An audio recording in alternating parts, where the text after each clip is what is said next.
সারের তেলাওয়াতকে তো আয়াত যতদূর ছিল শেষ আয়াতটা উনি টাচ করেননি। অনুমাক্কিনা লাহুম ফিল আরদি ওয়া নুরিয়া ফিরআউনা ওয়া হামানা ওয়া জুনুদাহুমা মিনহুম মা কানু ইয়াহদারু। এটা আসল কথা মনে হয়, এটা শেষ করা দরকার ছিল। স্যার টাচ করেন না কেন জানি না। আল্লাহ বলেন অনুমাক্কিনা লাহুম ফিল আরদ, আমি নিজে প্রতিষ্ঠিত করব জমিনে। এই যে যারা অত্যাচারিত ছিল মুসা আলাইহিস সালামের দল, আল্লাহ নিজে এখানে ফায়েল। সুতরাং এই 54 বছরে আমরা যারা অত্যাচারিত, আমার মনে হচ্ছে আয়াতটা সামনে আল্লাহ দেখাবেন। কেন দেখাবেন?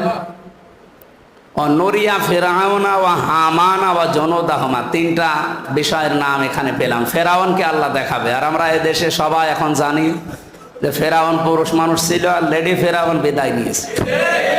তাকে আল্লাহ দেখাবে।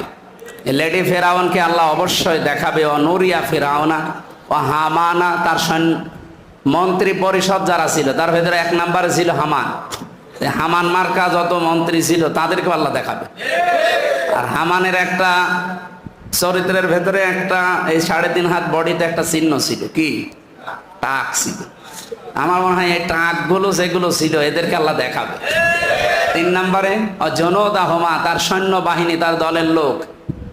এদেশে যারা এই 54 বছর অত্যাচার করেছে এই সমস্ত মানুষদেরকেও আল্লাহ দেখাবে। মিনহুম মা কানু ইয়াহজারুন, কারণ এদের ব্যাপারে তারা সবচাইতে বেশি আশঙ্কা করত, ভয় পেত।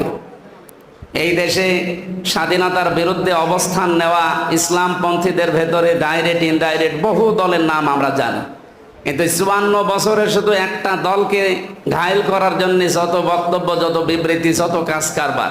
কেন অন্যান্য কত ইসলামপন্থী যারা আছে তারাও তো বিরোধী ছিল, হয় ডাইরেক্ট না ইনডাইরেক্ট। তাদেরকে কিছু বলে না কেন? তাদের ভয় অন্য কাউকে নিয়ে না, তাদের ভয় শুধু এই মুসা আলাইহিস সালামের মতো মানুষকে নিয়ে, যে এরা যদি আসে তাহলে আমাদের আইয়ুবাদ্দিলা দিয়ে না কম, আমাদের রাষ্ট্রের বিধানগুলো আর রাখবে না, এতদিন পর্যন্ত যা বানিয়েছে মন গড়া একটাও রাখবে না। এই ভয়ে তারা এই চেষ্টা চালিয়েছে, আমাদের বিরুদ্ধে এই চেষ্টা চালাচ্ছে। আপনারা স্যারের বক্তব্যের ভেতরে আর একটা কথা শুনলেন, আকতুল মুসা জারুনি আকতুল মুসা, আমারে ছেড়ে দাও, আমি মুসাকে হত্যা করব। বলেন তো, ফেরাউনের ওই সময় সৈন্য সামর্থ্য কিছু ছিল না? তো ও নিজে হত্যা করার জন্যে আর কাউকে তো বলতে পারতো যে মুসাকে মেরে ফেলো। ও নিজে উদ্যোগ নিয়েছে কেন? আমি আয়াতটার সাথে মিলিয়ে দেখলাম বাংলাদেশে এই 15 বছরে, এর আগে যা হয়েছে আমি জানি না, কারণ আমার তো বয়সের সময় ছিল না। এই 15.5 বছরে দেখেন যে মহিলা ছিল, ও যত কাজ সব নিচে করতো। কত তো দায়িত্বশীল আছে, তাদেরকে